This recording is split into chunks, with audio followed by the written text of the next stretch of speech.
The quarterback race in Cleveland, we saw guys get out there, wing it around a little bit. We even heard from the two rookies in front of a microphone. What are you hearing out of Cleveland first blush with this situation, Tom? I would start here. The pick for the Browns was Dylan Gabriel. That was the quarterback they targeted. That was the guy they took in the third round. That absolutely was Kevin Stefanski's guy. It sounds like that was also Andrew Berry's guy. The Shedeur Sanders pick was because you're in the fifth round and you've got a guy who certainly has higher than fifth round talent. Again, it's a dart throw. It's you're taking as many bites at the apple as you possibly can and hoping that one of these guys works out. Why not take a stab at a guy in the fifth round? You know, you've got Kenny Pickett there. You've got Joe Flacco there. I would say just going into this, you would say Joe Flacco has the leg up because the coaches know him, because he knows that system. He's functioned in that offense before. Kevin Stefanski's gone to the playoffs with him. He knows that he can trust Joe. Realistically, Joe's probably not starting 17 games this year. You know, he's been a very durable quarterback through the course of his career. But, you know, the odds that at 41 years old, I believe he is, that he's going to play the entire season, you'd probably say that that's an unlikely type of a scenario. So based on what I hear, it sounds like it's wide open. It sounds like they're going in with open minds into this competition. The real question is going to be, it's one thing for, and I know that Kevin Stefanski said, don't read too much into the reps and rookie minicamp. It's very, very early. There's plenty of reps to go around. Well, as you get deeper into the summer and those veterans come back with Flacco and with Pickett, Deshaun Watson's not going to be ready for anything in the offseason. We'll see if he ultimately is able to do anything on the field even during the course of the regular season here. But when you've got four guys, there's reasons a lot of teams philosophically want to pare that down and really roll with three in training camp. So very quickly as we get into the OTA portion, you'll see how they're dividing those reps. You'll see what the order is. I would anticipate just going in based on how, you know, these things tend to go. It'll be Flacco, then Pickett, then Gabriel, and then Shedeur Sanders getting the fourth reps or splitting the third reps or however they do it here. But that's got a chance to evolve. And by the time we get to training camp, I would certainly think that Kevin Stefanski is going to want to have a real good idea of, okay, here's the two or three guys we've got to give those reps to. Does that mean that you're cutting somebody or trading somebody? Not necessarily.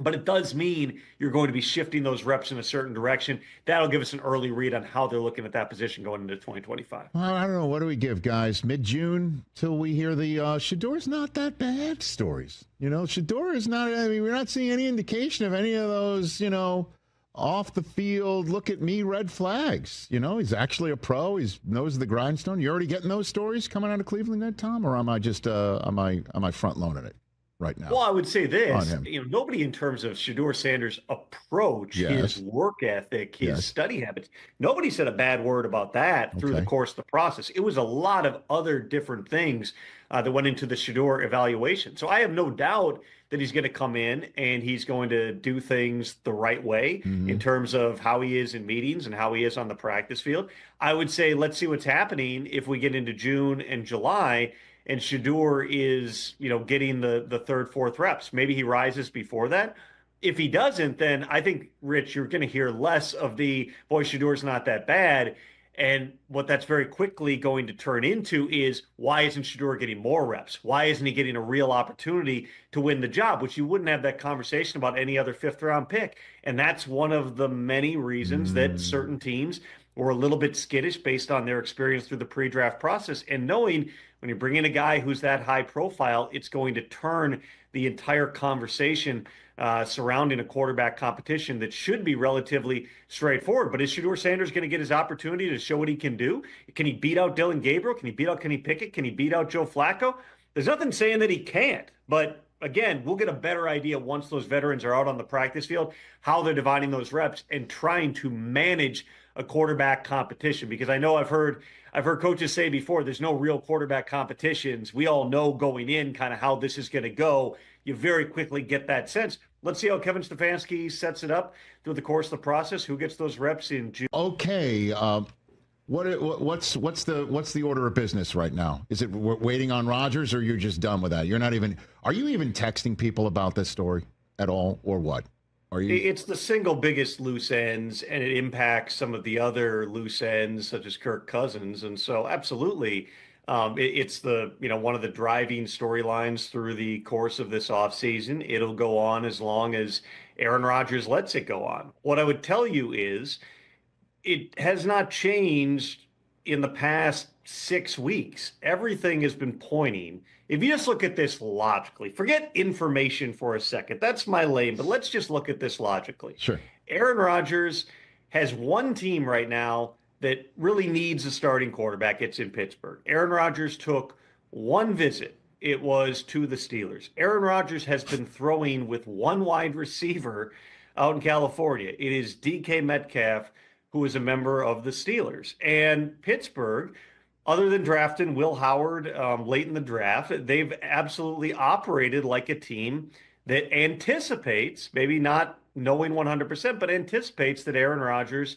is going to be a member of the Steelers and their starting quarterback come week one. We also know this about Aaron. He's never liked off-season workouts. He showed up, for a lot of them back during his Green Bay days, but when it came to the collective bargaining negotiations in 2020, he was the loudest voice saying we shouldn't have to do anything until August 1st. There should be no voluntary stuff. There should be no mandatory minicamp. August 1st should be the start. He lost on that point because there just wasn't a lot of support for it, particularly because it didn't make sense for the union to leverage something that players already don't have to do. But, for Aaron, he's never felt like those things were necessary here. And so is it the week of minicamp? Is it the day after minicamp? Is it the week before training camp? Is it the day before training camp begins? Somewhere in that bandwidth, I believe. I don't know this for a fact, Rich, because we're talking about the enigma of the NFL here.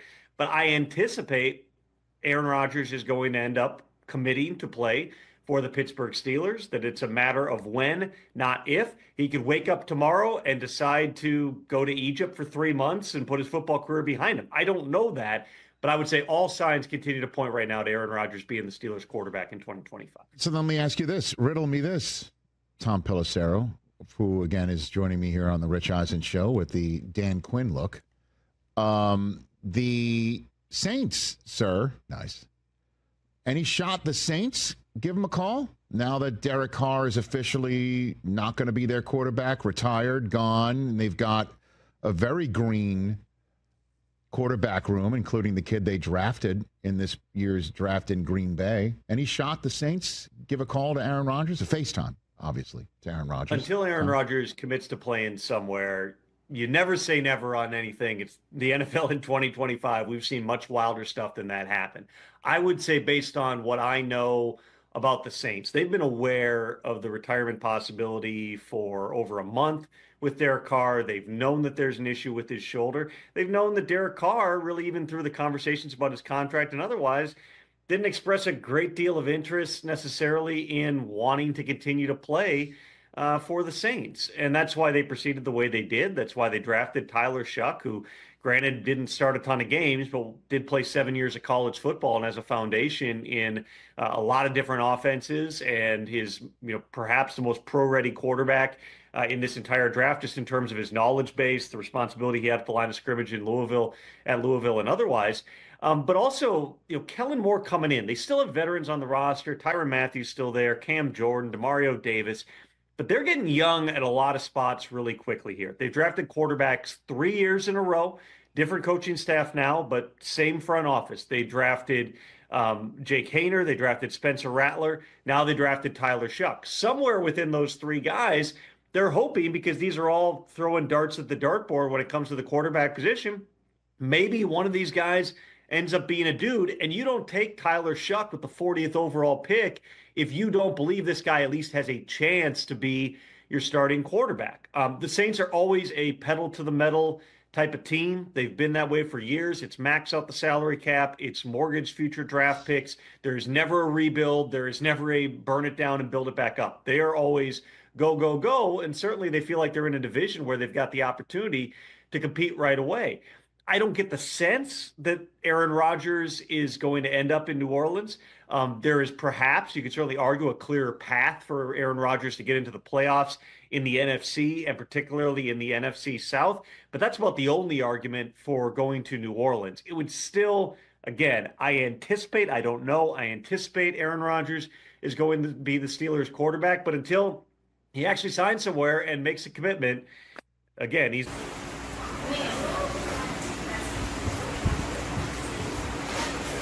Xin chào các bạn nha. Ngày hôm nay mình sẽ hướng dẫn các bạn cách dán. Đây là máy xay sinh tố nha. Bây giờ mình sẽ hướng dẫn các bạn cách dán.